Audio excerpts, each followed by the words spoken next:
UFC 311의 주인공은 메랍이라고 해도 과언이 아닐 정도로 메랍의 퍼포먼스가 진짜 압도적이었습니다. 그러니까 제가 라이브를 보신 분들은 아시겠지만 제가 라이브에서 메랍의 승을 예상을 했었죠. 그때 저희 시청자분들께서도 모두 다가 이제 우마리의 승을 예상을 했었는데, 그러니까 일단 제가 그린 시나리오랑 거의 귀신같이 맞아 떨어졌습니다. 이 메랍의 승리를 예상하신 분들은 제가 그린 시나리오랑 거의 비슷한 그림을 그리셨을 거예요. 근데 어느 정도 그 메랍이 승리해야 할 그림을 예상했던 저조차 그 경기를 봤을 때 격앙을 급지 못할 정도로 메랍의 그 에너지 레벨, 또 이를 기반으로 한 진짜 슈퍼 하이페이스 경기 운영에 진짜 경악을 금치 못했거든요. 그래서 오늘은 메랍의 이 말도 안 되는 이 체력을 기반으로 한 이 경기 운영, 높은 하이페이스의 경기 운영이 어떻게 가능한지 이를 분석해보는 컨텐츠를 준비했습니다.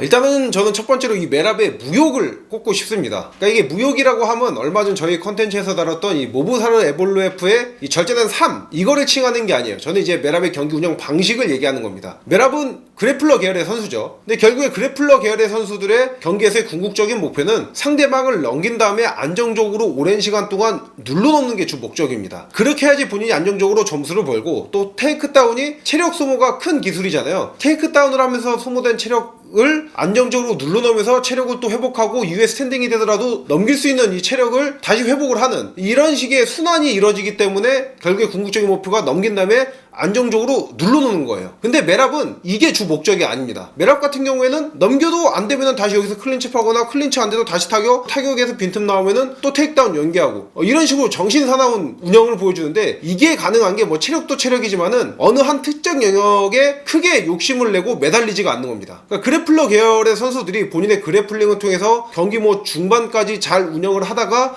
이후에 역전당하는 경기들을 보면 대부분의 경기 흐름이 그때까진 잘하다가 너무 지나치게 또 넘기는 거, 또 넘겨서 눌러놓는 거에 맹목적으로 매달리다 보니까 이 과정에서 체력 소모가 발생이 되면서 이후에 이 저하된 체력을 파고드는 선수들의 이 타격이라든지 아니면 역으로 이제 그래플링에 역공을 당하면서 패배하는 거거든요. 그런데 메랍은 이런 식으로 욕심을 내지 않으니까 안 그래도 좋은 체력을 세이브하면서 효율적으로 경기 끝까지 운영을 할 수 있는 거죠. 실제로 메랍이 최근에 뭐 잘하고 있는 모습만 부각이 돼서 그렇지, UFC 초기에 2연패를 당할 때 모습을 보면은 맹목적으로 좀 넘기고 눌러놓는 거에 너무 지나치게 집중을 하다가 체력이 저하되면서 경기 후반에 페이스가 떨어지고 에너지 레벨이 떨어지면서 고전했던 경기들이거든요. 저는 제 생각에는 UFC 커리어 초반에 연패의 과정을 통해서 좀 한 가지에 너무 매달리지 않는 이 무욕적인 경기 운영을 좀 탑재를 했다, 이렇게 보고 있습니다.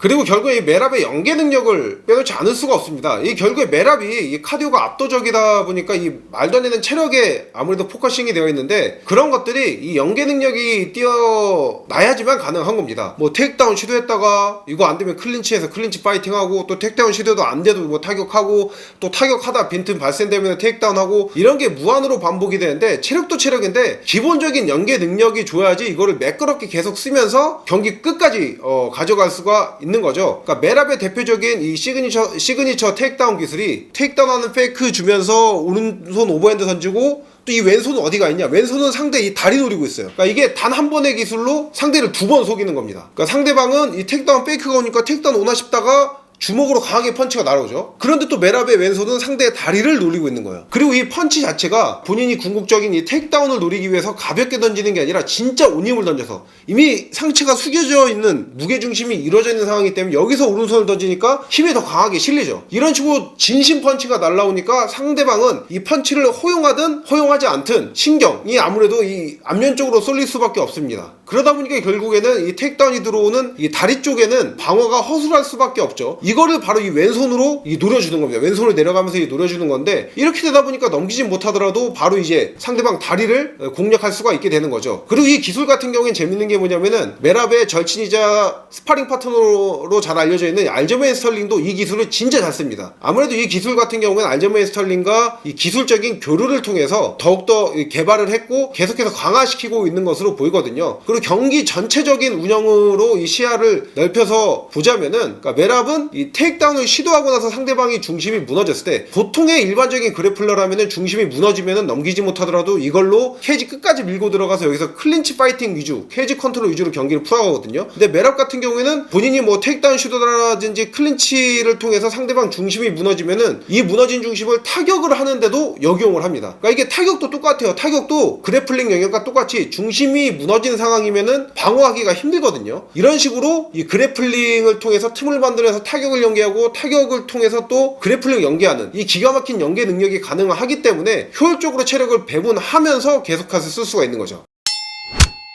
그래서 이 경기를 통해서 이 메랍의 별명이 새롭게 하나 생겼죠. 바로 이 노가 다게스탄이라는 별명인데, 이 별명이 뭐냐면은 또 메랍이 또 선수 초기 때 건설 현장에서 현장직으로 근무했던 걸로 잘 알려져 있잖아요. 또 이거랑 우마르 하면 또 누굽니까? 이 다게스탄 누르마고메도프 가문의 대표격인 선수잖아요. 이 다게스탄 누르마고메도프 가문하면 잘 알려져 있는 게 압도적인 그래플링과 체력으로 수많은 선수들을 꺾은 걸로 알려져 있는데, 이런 선수를 역으로 그들의 강점인 그래플링과 체력 영역에서 우위를 점하면서 이기다 보니까 이런 상징성과 이 메랍의 이 노가다 시절의 이 베이스가 합쳐지면서 이 노가 다케스탄이라는 재밌는 별명이 생겨난 거죠. 메랍이 예전에 그 노가다를 뛰던 시절의 얘기를 들어보면은 메랍의 진짜 타고난 체력적 강인함 또 정신적 강인함을 알 수가 있습니다. 그러니까 메랍이 그냥 파트타임으로 이 노가다를 한 게 아니라 8시간 풀타임으로 이 근무를 한 겁니다. 노가다를 8시간으로 풀타임을 뛰고 퇴근하고 나서는 이 MMA 훈련을 한 겁니다. 그리고 이런 생활이 프로 커리어 초반에만 한 게 아니라 UFC 커리어 초기까지도 했던 걸로 보여요. 왜냐면 지금 최근에 다양한 그 메랍의 영상들이 유튜브에 돌아다니고 있는데, 그중 하나가 근무 현장지에서 근무복을 입고 건물 가벽을 부수는데, 그 가벽을 부수면서 오말리한테 트래시 토킹을 하면서 가벽을 부수거든요. 이것만 보더라도 UFC 초기까지 이 노가다와 UFC가 파이터로서 삶을 병행한 걸 알 수가 있습니다. 그러니까 이 노가다를 차치하더라도 이 선수로서의 삶을 위한 훈련을 하는 것만으로도 고돼요. 또 반대로 선수를 떠나서 그냥 노가다 일만 풀타임으로 하는 것도 굉장히 고된데, 이 두 개를 병행한 것만 보더라도 메랍이 기본적으로 체력이 얼마나 타고났고 내구력이 얼마나 강한지, 또 정신력이 얼마나 타고난지를, 그러니까 인간 자체가 얼마나 타고난 파이터고 강인한지를 알 수 있는 부분이죠.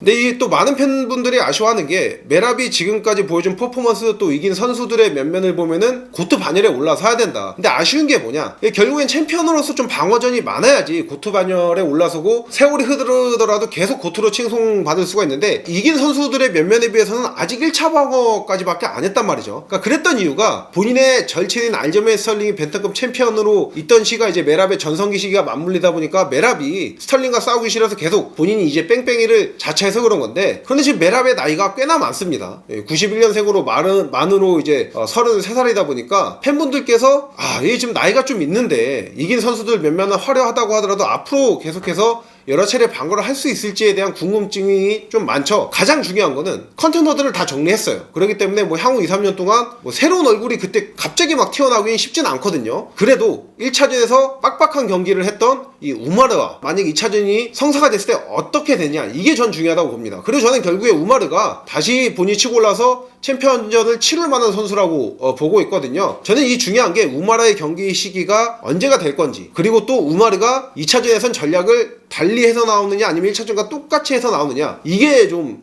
중요하다고 봅니다. 그래서 결국에는 우마르 2차전 시기에 또 우마르가 2차전에 잡혔을 때 어느 전략을 들고 나오는지, 이게 그 메랍의 장기 주권에 있어서 가장 중요한 부분이라고 생각을 하고 있습니다. 네, 그래서 오늘은 메랍의 말도 안 되는 이 슈퍼 하이페이스 운영이 어떻게 가능한지 이거에 대한 컨텐츠를 준비했고요. 다음 시간에도 유익한 컨텐츠로 찾아뵙도록 하겠습니다.